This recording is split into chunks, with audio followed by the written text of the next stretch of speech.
Nah, Sobat Garda, sekarang kita masuk ke segmen berikutnya. Kita akan ngomong terkait dengan keahlian seorang Syafie Effendi. Ini keahlian dia yang sebenarnya di dunia wirausaha. Kalau nggak salah, Bro, ini ya Ketua Umum Wimnus. Wimnus, ya? Wirausaha Nusantara. Bisa diceritain nggak Wirausaha Nusantara itu? Wirausaha Nusantara ini adalah organisasi ya. Yes. Terdaftar di Kumham. Yes. Kemudian dia concern kepada entrepreneurship mentality. Yes. Fokusnya. Okay. Agak unik memang. Yep. Jadi kita belum langsung ke praktek bisnis di lapangan, tapi mentalitinya dulu. Dan itu sungguh capek memang kita mengedukasinya. Karena sampai detik ini belum banyak yang belum paham. Jadi supaya anak-anak muda mau berwirausaha, mentalitinya dirubah dulu ya? Iya, itu dulu. Karena mereka sampai detik ini nih, belum ngerti bedain dagang dan bisnis, Pak.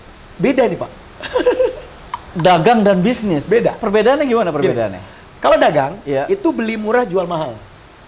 Bahasa Inggrisnya profitable. Kalau bisnis? Kalau bisnis ada 4 syarat. Yang pertama profitable, yang kedua bisa diduplikasi, yang ketiga ada sistem, yang keempat ada orang yang menjalankan sistem. Ini bisnis, Pak. Nah, kebanyakan orang kayaknya dagang bukan bisnis ya? Nah, jadi dia kira dia berbisnis, padahal dia berdagang. Oke. Bisnis itu harus memberi kita 2. Yang pertama uang, yang kedua waktu. Kayak saya lah, saya bangun bisnis, 9 bisnis, 13 kampus dan lembaga pendidikan misalnya. Oh, apa aja tuh, Bro? Saya apa aja tuh, Bro? Apa itu? promosi. Jadi apa? Iya. Saya hari ini ada di Jakarta nih, tapi bisnis dan perusahaan dan lembaga-lembaga kita jalan, ngasilin profit tanpa kita tongkrongin. Itulah bisnis. Itu bisnis. Jadi dia akan berikan kita 2. Kita punya uang, dapat uangnya, dan kita dapat waktunya. Karena kalau dagang dia bukan bisnis tapi business. Kesibukan aja. Business. Iya. Cuma kesibukan tapi dia hanya berdagang, beli barang murah dijual dengan harga mahal. Iya. Nah, ini repot, Pak. Mengedukasi ke masyarakatnya repot. Nah, sejauh ini Wimnus sudah menghasilkan berapa banyak seorang pedagang dan juga seorang businessman? Karena segmen kita anak muda ya, dari mulai SMA dan kuliah. Kami nggak hitung berapa orang yang jadi pengusaha realnya. Pokoknya bagaimana merubah mindset tadi. Karena ini sesuatu yang tidak terlihat soalnya. Nah, contoh kayak entrepreneur aja. Ayo, apa coba arti entrepreneurship? Apa, Bro? Nggak tahu juga, Bro. Entrepreneurship itu artinya mindset. Nah, jadi di Indonesia dirubah mindset itu ya. Jadi di Indonesia rata-rata teman-teman kita bilang tuh kayak job dia, kayak jenis pekerjaan. Pengacara, guru, entrepreneur gitu. Padahal bukan. Entrepreneur itu adalah mentalnya, mindsetnya. Jadi yang guru boleh jadi entrepreneurship. Pengacara, guru, businessman yang benar itu ya? Ya, wirausaha. Wirausaha. Tapi entrepreneurship itu adalah mindset dari semua bidang ini. Jadi entrepreneurship bukan pekerjaan, tapi dia mindset. Kalau seorang entrepreneurship itu harus memiliki jiwa yang tangguh. Itu yang termasuk tadi di kategori mental tadi. Iya, masuk ke situ dia. Ini kan sesuatu yang tidak terlihat. Karena kita membayar diri kita sendiri, menggaji diri kita sendiri, kemudian memotivasi diri kita sendiri, dan gak ada yang peduli juga. Kita harus mempedulikan diri kita sendiri dulu.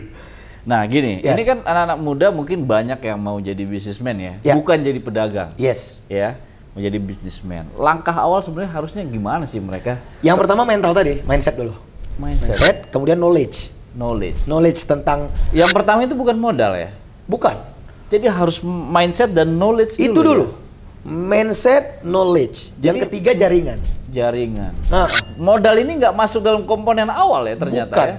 Tapi kan banyak anak-anak muda yang mikir kalau mau jadi businessman harus punya modal dulu nih. Iya. Kalau berarti salah. Berapa banyak beberapa tahun dulu ya, itu pemberian modal dari pemerintah tuh malah nggak kelihatan. Modalnya dibeli motor, dibuat kawin malah. Gitu. Iya. Nggak dipakai untuk bisnis. Enggak. Karena mereka nggak paham artinya. Gitu. Jadi mereka kira harus ada gedung dulu gitu. Baru bisnis. Enggak. Enggak kayak gitu dia. Jadi mindset, knowledge, baru jaringan. Setelah jaringan, baru modal. Bahkan kalau kita jago mengelola jaringan, kita bisa nggak pakai modal. Ada orang yang bilang cuma modal konsep doang tapi bisa jadi bisnismen tuh gimana? Bisa, itu jaringan. Benar ya? Bisa dong, jaringan. Saya punya ide. Iya. Saya punya jaringan investor. Iya. Ayo dong biaya gue dong di awal kita bagi nih. Iya. Ya di awal-awal saya 20%, Yes. investor 80%. Kan nggak pakai modal, bisnisnya jalan. Yang penting kita punya konsep dan Punya amanah. konsep. Ya berarti kan knowledge dulu kan? Iya. Iya. Nah, jadi teman-teman, sahabat Garda dimanapun Anda berada, yang mau jadi businessman, ya harus Bukan businessman ya? Businessman itu jadi harus memiliki mental entrepreneurship. Ya, terus juga tadi ada langkah-langkah. Jadi jangan khawatir kalau kita nggak punya modal ya, bro ya. Yes. Kita masih bisa memiliki jaringan. Sangat bisa memiliki knowledge. Sangat bisa. Menurut bro, ini terkait dengan kebijakan yang ada. Ya. Kebijakan kita yang ada itu terkait dengan pertumbuhan tadi dari sektor ekonomi, dari sektor bisnis itu, menurut bro, ini suara anak muda. Ada yang perlu diperbaiki nggak sih bro? Hah? Ya pastinya ada lah. Pastinya ada. Pastinya ada. Pastinya ada. Pastinya Kayak tadi ada. bro bilang bahwa banyak bantuan modal ternyata nggak berpengaruh gitu. Yes. Nah itu yang perlu diperbaiki apa kira-kira? Ini kan bebas aja kita. Ya, ngomong SDM. Bebas. SDM ya. SDM, komponennya itu ada mental, karakter, knowledge, gitu ya. Nah, tugas kita kalau nanti terjun ke politik atau teman-teman yang masuk politik, memperjuangkan kebijakan-kebijakan yang pro terhadap ini secara benar dan secara utuh. Tidak boleh setengah-setengah. Berarti dalam arti kata lain, perbaikan kualitas sumber daya manusia ini menjadi komponen utama. Komponen utama. Untuk supaya kita bisa menciptakan bisnismen tadi. Yes. Ya, seorang entrepreneurship yang bermental entrepreneurship gitu karena ya. produk di belakang orang. Jadi people dulu baru produk. Orang tidak akan beli produk kalau nggak melihat people-nya. Jadi kalau mau memperbaiki bisnis, grow the people, grow the business. Grow the people, grow the business. Grow the business. Ya, dia tidak akan melampaui itu. Jadi bisnis kita tidak akan melampaui leadership kita. Jadi kalau leadership kita tuh 8, bisnis kita 6, 7, 5. Kalau naik jadi 12, baru bisnis kita 10. Naik gitu ya? Iya. Nggak mungkin dia ngelewatin gitu, nggak mungkin. Tunggu bro, gue masih belum paham ini. Antara kita itu growth di 10, bisnis kita di 7 itu maksudnya gimana tuh bro? Ya, growth mentalitas kita. Jadi maksudnya pemikiran kita, ya anggaplah levelnya 10 dalam dunia bisnis, knowledge-nya. Iya. Pasti bisnis itu akan mengikuti. Akan ngikutin, otomatis. Oke. Tim aja misalnya, komponen tim aja. Tim tidak akan nyaman dengan pemimpin yang di bawah dia. Knowledge, kemampuan, kecepatannya. Nggak betah dia. Nggak betah dia. Kalau terjadi kayak gitu? Chaos. Chaos. Timnya akan chaos. Timnya akan melompati leadernya atau keluar dari organisasi itu. Jadi kalau saya kan coach, sertifikasinya kan coach. Kalau saya benerin bisnis teman-teman saya, people nomor 1. Kemudian saya cek leadernya. Jadi kalau ada tim bermasalah, jangan langsung pecat timnya, evaluasi pemimpinnya. Oke. Semua itu tergantung dengan pemimpinnya ya. Yes. Luar biasa. Bro, kalau gua lihat lu juga sering muter-muter ke luar negeri, ke Mesir lah, ke Turki lah. Enak bener, ngapain sih bro? Kebetulan kan saya kan Presiden Pemuda OKI ya. Organisasi internasional di Kongres 2019. Oh gitu ya? Sampai 2024. Luar biasa bro. Itu kan ada 57 negara anggota. Jadi beberapa kali memang ada event-event internasional yang saya hadir. Sambil juga saya bangun business networking juga. Doing business juga di sana? Doing business juga. Oke. Jual produk Indonesia atau bawa produk mereka ke kita? Iya. Kita mulai dari situ. Contoh saya punya kampus pariwisata ya, namanya Visigo Academy, sekarang beroperasi di 11 provinsi.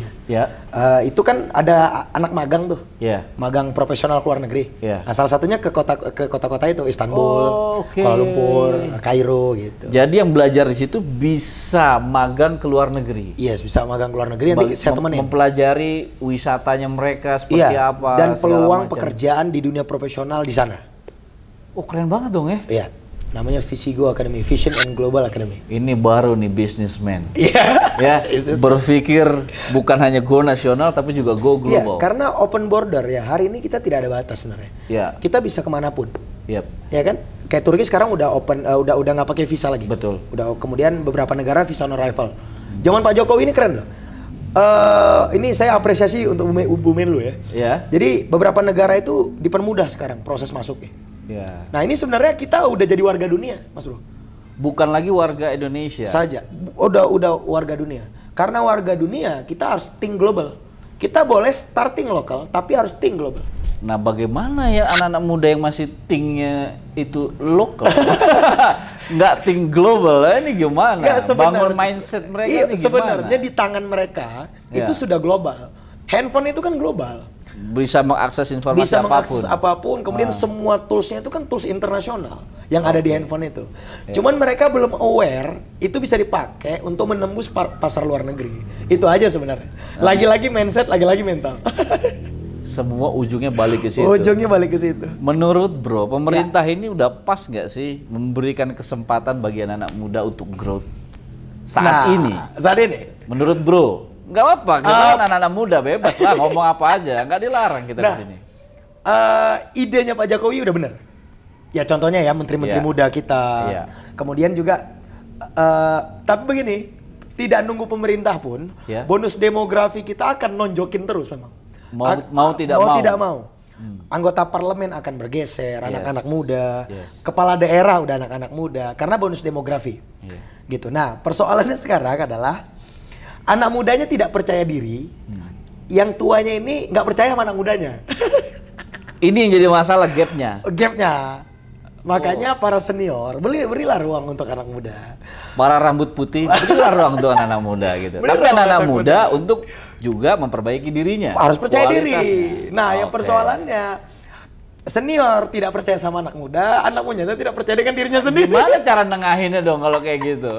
Cara nengahinnya gimana? Pakai kebijakan? Ya, kalau pakai kebijakan edukasi sih. Bisa juga sih, sangat bisa ya. Ya cuman tadi kebijakan tadi kan yang menjalankannya juga people. Benar. Dan rata-rata kan para senior juga. Posisi-posisi penting itu pasti di sini. Pasti. Rambut putih ya. Kita bicara rambut putih lah, jangan senior ya. Jadi ini dilemanya.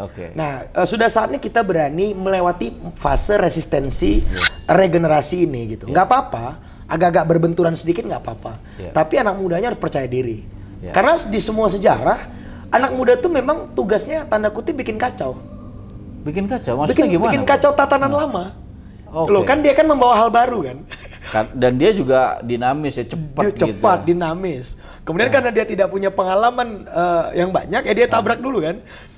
Pokoknya bikin masalah dulu, habis itu baru belajar. Loh kita merdeka kan gara-gara anak muda yang culik Bung Karno kan? Benar. Itu salah kan? Semua itu anak-anak muda. Salah tuh kan waktu itu. Zaman-zaman dulu juga, zaman Nabi juga anak-anak muda. Anak-anak muda yang bikin sesuatu gitu.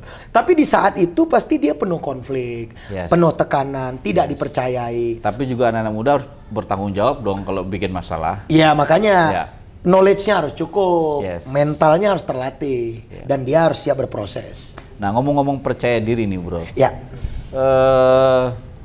Apa menurut Bro kata-kata yang tepat bagi anak-anak muda ini yang masih nggak percaya diri dan sulit ngambil keputusan, baik untuk urusan percintaan misalkan, urusan dia udah nyaman nih di tempat kerja, nggak mau lagi menjadi businessman, atau banyaklah hal-hal lainnya. Menurut Bro gimana?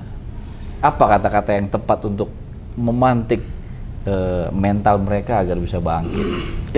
Yang pertama, anak muda itu adalah pemilik peristiwa. Jadi dia tidak boleh menjadi penonton peristiwa, tapi pemilik dan pemicu serta pemacu peristiwa.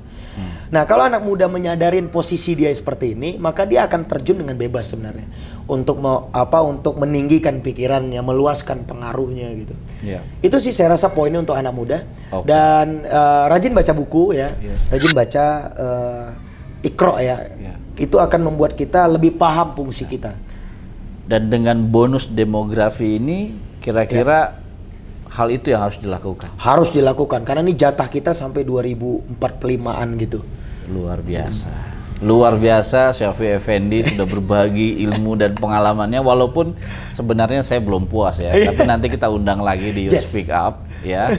Menurut saya sudah luar biasa pesan dari dia bahwa anak-anak muda, free yourself. Do anything what you can do. Ya kan, lakukan apa yang bisa dilakukan. Kemudian dari situ kita ambil lesson learn-nya, ambil pelajarannya, dan kemudian dari situ mungkin kita bisa jadi bijaksana, dan mungkin itu akan membawa kita ke jalan menuju kesuksesan. Sampai ketemu lagi bersama saya Tommy Kurniawan di episode Youth Speak Up berikutnya. Assalamualaikum warahmatullahi wabarakatuh. Bro, thank you bro. Thank you.